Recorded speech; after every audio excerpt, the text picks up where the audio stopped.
بسم اللہ الرحمن الرحیم، السلام علیکم۔ آج کا جو ویڈیو کا ٹاپک میں نے چوز کیا ہے وہ ہے ڈینگی بخار، کیونکہ آج کل پاکستان میں جو ہے بہت زیادہ جو ہے ایمرجنسی میں کیسز رپورٹ ہو رہے ہیں ڈینگی بخار کے۔ تو اس کے بارے میں آج ہم جانیں گے ڈینگی بخار ہے کیا، کیوں پھیلتا ہے، کیسے پھیلتا ہے، اس کی علامات کیا ہیں، اس کے احتیاط کیا ہے، اس کا بچاؤ کیا ہے، اس کا علاج کیا ہے۔ تو ویڈیو کا آخر تک ضرور دیکھیے گا، بہت زیادہ انفارمیٹیو ویڈیو ہے۔ اور اسی طرح سے ویڈیو حاصل کرنے کے لیے جو ہے میرے پیج کو چینل کو سبسکرائب کریں تاکہ آپ کو اس طرح کی ویڈیو ملتی رہیں، اور اپنے پیاروں سے ضرور شیئر کریں۔ تو دیکھتے ہیں ڈینگی بخار ہے کیا۔ ڈینگی بخار ایک وائرل بیماری ہے جو ڈینگی وائرس کی وجہ سے ہوتی ہے۔ یہ بیماری انسان میں جو ہے مادہ مچھر کے کاٹنے سے پھیلتی ہے، خاص طور پہ ایڈیز ایجپٹی ایک مچھر کا نام ہے، اس کے کاٹنے کی وجہ سے۔ ڈینگی کی جو ہے اقسام ہیں، ایک قسم سے انفیکشن ہونے کے بعد اس کی خلاف زندگی بھر کی قوت مدافعت جو ہے بن جاتی ہے، مطلب ایک قسم ایسی ہے جس کی وجہ سے ایک مرتبہ اگر وہ ہو جائے ڈینگی تو پھر وہ زندگی بھر کے لیے اس میں قوت مدافعت آ جاتی ہے، مگر دوسری اقسام سے دوبارہ ڈینگی ہو سکتا ہے باقی جو بھی اقسام ہے ڈینگی کی۔ تو اب ہم یہ دیکھتے ہیں کہ ڈینگی پھیلتا کیسے ہے۔ ڈینگی صرف مچھر کے کاٹنے سے ہی پھیلتا ہے، اور وہ مادہ مچھر ہوتا ہے، ٹھیک ہے، اور یہ صبح اور شام کے وقت جو ہے مچھر کے کاٹنے کے چانسز بہت زیادہ ہوتے ہیں، جس کی وجہ سے جو ہے یہ پھیلتا ہے۔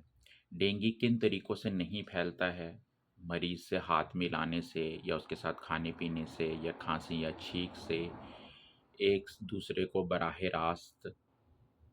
یہ جو ہے انفیکشن نہیں پھیلتا ہے۔ اور انفیکشن کا جو ہے علامات اگر یہ ہو جائیں خدا نخواستہ تو کب ظاہر ہوتی ہیں؟ مچھر کے کاٹنے کے 4 سے 10 دن کے بعد جو ہے علامات ظاہر ہونا شروع ہوتی ہیں، جن کے اندر جو ہے ہلکی علامات سے لے کر شدید شدت تک کی علامات ہو سکتی ہیں، جیسے کہ اچانک تیز بخار کا ہو جانا، شدید سر درد کا ہونا، آنکھوں کے پیچھے یہاں پر درد کا ہونا، پٹھوں اور جوڑوں میں درد کا ہونا، شدید کمزوری، تھکاوٹ محسوس ہونا، متلی اور قے کا ہونا، بھوک ختم ہو جانا، جوائنٹس میں پین ہونا، جلد پر جو ہے سرخ سرخ دانوں کا ظاہر ہونا یا خارش ہونا، یہ عام سی علامات ہیں۔ لیکن اگر ہم خطرناک علامات کی بات کریں تو ان میں آ جاتا ہے جیسے کہ پیٹ میں درد ہونا، شدید درد ہونا، مسلسل قے ہوتے رہنا، ناک یا مسوڑوں سے خون آنا، پخانے میں جو ہے خون آنا، سانس لینے میں دشواری ہونا، بے ہوشی ہو جانا یا کمزوری کا بہت زیادہ محسوس ہونا، پلیٹلیٹس سی بی سی کے اندر بہت زیادہ گر جانا، پلیٹلیٹس کی جو ہے مقدار کم ہو جانا۔ تو یہ جو ہے یہ ایسی علامات ہیں جو کہ الرٹ ہیں، بہت زیادہ خطرناک ہے، تو آپ نے فوراً سے ڈاکٹر سے رجوع کرنا ہے۔ ڈینگی کی تشخیص کے لیے جو ہے مختلف قسم کے ٹیسٹ کیے جاتے ہیں، جس میں اینٹیجن ٹیسٹ ہے، antibodies, I G M اور آئی جی جی ٹیسٹ ہے، C B C complete blood count test ہے، جس کے اندر جو ہے پلیٹلیٹس کی مقدار کو دیکھا جاتا ہے کہ وہ کتنی ہے۔ اس کے حساب سے پھر جو ہے ڈاکٹر آپ کو ڈائگنوز بنا کر دے گا کہ آپ کو کون سی ٹائپ کا یا کس قسم کا آپ کو ڈینگی بخار ہے، عام ہے یا دوسری قسم کا ہے۔ ڈینگی کا علاج کوئی خاص اینٹی وائرل جو ہے علاج موجود نہیں ہوتا ہے، علاج علامات کے مطابق کیا جاتا ہے۔ علاج میں جو شامل ہیں وہ پیناڈول کی ہی صرف ٹیبلٹ استعمال کی جاتی ہیں، اس کے علاوہ آپ نے جو ہے خود سے کوئی میڈیسن استعمال نہیں کرنی ہے، جیسے خاص طور پہ ڈسپرین کی گولی ہے یا بروفن کی گولی ہے، وہ ہرگز آپ نے استعمال نہیں کرنی ہے ڈینگی بخار کی صورت میں، کیونکہ ان کے استعمال کرنے سے جو ہے خون بہنے کی مقدار جو ہے وہ زیادہ ہو سکتی ہے، خون بہہ سکتا ہے زیادہ، تو اس لیے صرف اور صرف پیناڈول استعمال کرنی ہے، وہ بھی ڈاکٹر کی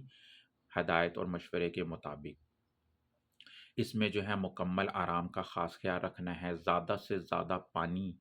پینا ہے، جوسز پینے ہیں، ٹھیک ہے، پلیٹلیٹس کی مسلسل جو ہے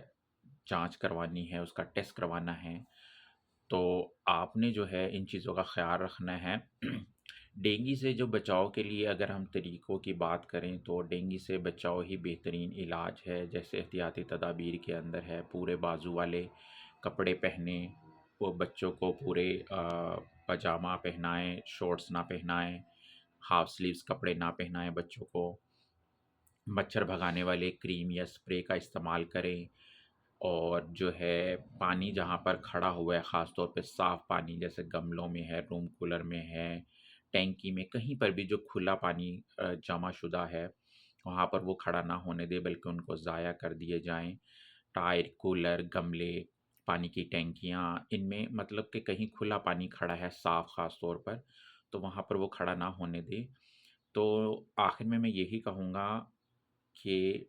ہر بیماری جو ہے قابل علاج ہے، لیکن اگر بر وقت اس کی تشخیص ہو اور ڈاکٹر اور فارماسسٹ کی ہدایت کے مطابق آپ اس کے اوپر عمل کریں، تشخیص کروائیں، میڈیسن استعمال کریں، آرام کریں، تو کسی بھی قسم کی کوئی ایسی بیماری نہیں ہے جس سے بر وقت جو ہے قابو نہ پایا جا سکے۔ تو اس لیے آپ نے ان تمام چیزوں کو مد نظر رکھتے ہوئے جو ہے اپنی احتیاط کرنی ہے، بچوں کی احتیاط کرنی ہے، علاج کروانا ہے، تو انشاءاللہ یہ بیماری خطرناک نہیں ہے بلکہ قابل علاج ہے۔ السلام علیکم۔